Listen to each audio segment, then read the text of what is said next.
In this video, we're taking on one of the Philippines' most extreme soups. It's called papaitan, also known as cow shit juice soup. Yeah, I've got so many mixed feelings. But before all that, let's back up. On our last fun Filipino food adventure, we entered an Aita village in Pastolan to dine on the Philippines' most shocking food. This is essentially a monkey drumstick. Now we're hitting the road again. Today we have a special mission. We're heading even more northward in Luzon until we reach the Philippines' iconic rice terraces.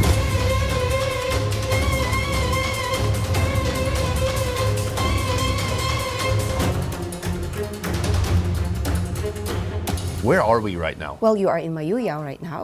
Here, over hundreds of years, locals have carefully transformed this impossible landscape into not only something livable, but something beautiful and full of life. Is that a good catch? Yeah, I think it's a good cut.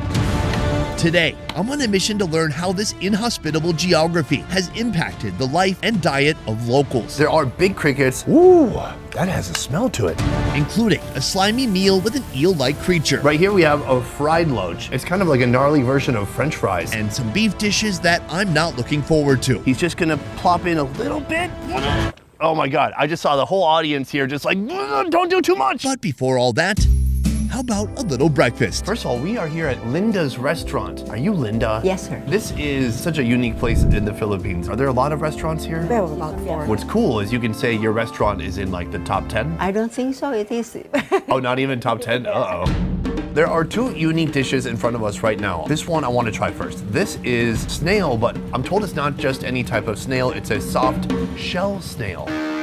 These are your typical run-of-the-mill snails with a hard, inedible shell. But on the mountainside, among these rice terrace patties, you can forage for soft shell snails. I never heard of a soft shell snail. They're commonly found in freshwater habitats, and their translucent, flexible shells allow them to navigate in water more effectively. If you have a soft shell crab, that means you can eat the entire crab, including the shell. So is that the same with a soft shell snail? Yes, the shells are nutritious. For our breakfast, they're first soaked in water overnight to remove any unwanted particles. Toss them in a pot of water, together with hard shell snails that are also found in the rice patties. Put on the lid and let it bubble. Meanwhile, in a pan, get things sizzling with garlic, onion, ginger, and a dash of tomato for that aromatic punch. Mix this stir-fry magic into the pot of snails. Season with salt and pepper and give it a good stir.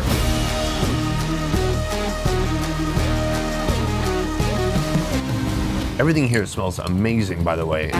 Garlicky, aromatic, and very earthy. So you're telling me if I bite this now, it will not break my teeth? No. Because I don't want to have to go to one of the top 5 dentists. This is Dechi, Mayuyao's Director of Tourism Operations. Soft, right? She's spending the day to show me what her hometown has to offer. That's wild. I don't even know what texture to compare that to. It is a very, very thin shell. It's almost like a thin eggshell when you bite through it. Oh, it's crunchy. Crunchy, and then in the end, when it's small, it's like sand. But it's very soft, and it's kind of absorbed all the sauce. Very earthy flavors, and then the lovely aromatics that you've added in here. Tomato, onion, garlic. That is really unique. In a moment, we're gonna be trying this. This is a dish that has cricket inside. But first, I wanna understand a little bit more about this place. Where are we right now? Well, you are in Mayuyao right now. This is the center of the town. We're quite small. Population's about 7,000. We're a 4th-class municipality in Ifugao. 4th class, what's that mean? The others will be like 2nd-class municipality. It means that they have a much bigger income, but we are more agricultural. And so most of the money made here, most of the industry is through agriculture. Right. It's a pretty small town. Do you feel like you know most of the people here? Definitely. Everybody's an auntie, an uncle, a grandma. That must create a much different vibe than a place like Manila. So actually here, social responsibility is quite strong. It's one of our practices. So whenever somebody is celebrating or having a difficulty, everybody must help. Let's talk about this next dish. Fire up a pan with an ensemble of garlic, onion, ginger, and tomato. The younger generation, are they eating bugs? Yeah, when they go out on a picnic in the rivers. Next, in a hot pot of water, drop in fresh local river fish and crunchy crawling river crickets. An incredible protein duo you don't often see paired up in one dish. Finally, mix the pan sauce into the soup and bring it all together. I'm digging around. I see a lot of legs sticking out, Linda. Despite boasting high levels of protein, fiber, and minerals, most would not consider inviting crickets to their breakfast. But here, folks do things a little bit differently. There are big crickets, big fish. I just got a little bit of everything here. Fish, onions, crickets. Are you guys eating too? No, we'll watch you. No, you gotta eat too. Yeah. All right, cheers. I like it. Linda goes, so satisfied with her own cooking. Earthy, it tastes of the river or the stream, and then very gingery. The fish is nice, fleshy and soft, and the crickets, their bodies absorb all those delicious flavors, and then it gushes out as you chew on their bodies. But then they have so many little legs and wings, so there's kind of a papery element. A lot of people in the West, they would see a dish like this, and it would freak them out, and most probably wouldn't try it. Why do you think people here are more open to a food like this? We know where they come from, so we know the nutrients that you can get from them. These crickets or these fish are clean. They live it in a clean water. Part of my mission today is to understand how food is different here in the highlands and what different unique recipes we can find here that maybe we can't find elsewhere. And this right here, Linda, is a fantastic start. Thank you so much for breakfast, but you and I have a lot more to see. Energized by two Mayu Yao delicacies, we venture downhill for more. Welcome to the iconic Mayu Yao rice terraces.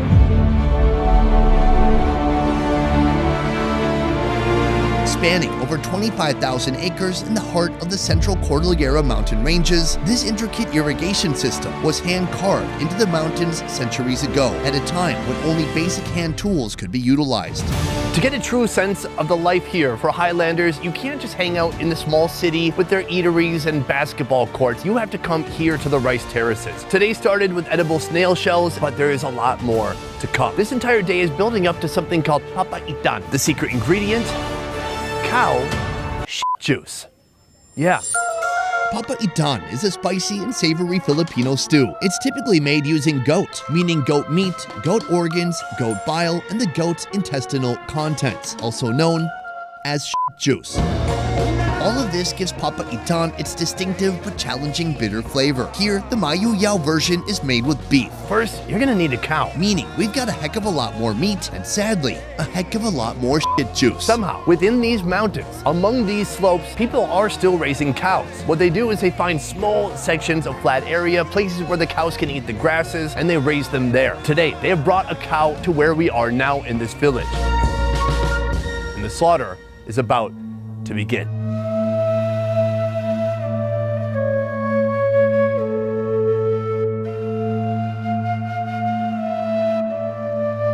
With a swift, decisive jab to the throat, the first task is complete, and the real work can begin.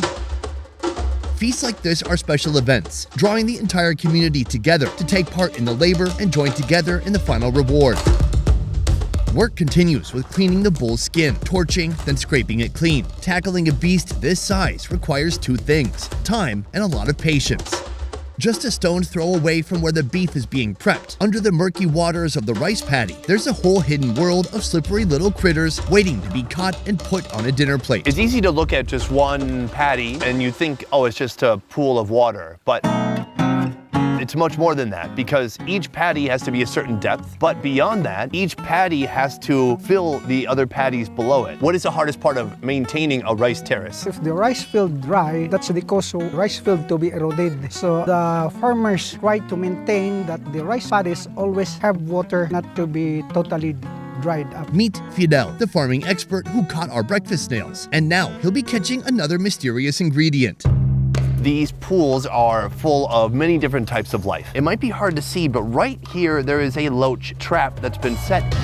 Loaches are slimy, eel-like fish found in freshwater bodies around Asia, Europe, and some parts of Africa. I think there's some. I like some. This is the opening, the entrance of the loach, and on the other end is the exit. These fish, with a varied diet of small invertebrates, insects, and algae, play a crucial role in regulating aquatic ecosystem populations. Is that a good catch? Yeah, I think it's a good cut. But here's what I'm really curious about. This isn't a lake, this isn't a pond. How do the loaches get into the rice paddy? Some of the farmers release them to propagate, to multiply. The lives of many loaches in these here terraces begin their journey in Fidel's laboratory. Here, he hatches loach eggs into fingerlings, then sells them to farmers who want to maximize their patty's potential. And so this is like a really multi-purpose cultivation. We've got rice, we've got snails, we've got loaches that have been introduced by people. That's amazing. We're bringing our fresh loaches to a local restaurant where they'll be transformed into 2 dishes that I pray will be less slimy than their current state. But before that, let's see how our beefy feast is progressing.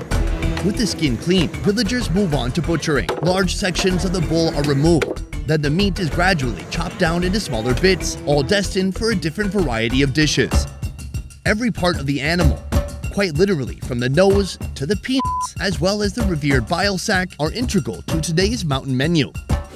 While work continues, the loaches await their inevitable fate. Between us, we have 2 delicious looking loach dishes. Right here, we have a fried loach. First, season the loaches with salt and pepper. It smells fishy and fried. Then quite gruesomely, sink them into the viciously hot oil. Next time you're looking for a high-protein replacement for French fries, consider frying up some loaches. Once they've reached the pinnacle of crispiness, whisk them out of the oil and serve them with a side of vinegar and charred garlic.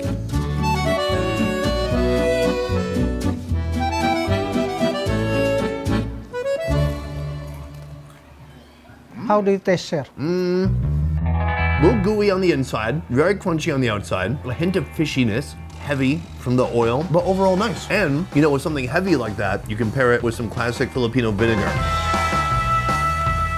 It's delicious. Balance. I like it. Here we have, I don't know, more of the slimy, slippery option. Begin by heating up oil to saute garlic and onion. Infuse the mix with bay leaves, star anise, tomatoes, ginger, bell peppers, and liquid seasoning. This is what they call ginataan. Allow the flavors to meld. Then, if you must, introduce the loaches, letting them soak in the savory blend. Pour in coconut milk and water and let it simmer. Finish with the addition of string beans, fish paste, green onions, and green chilies.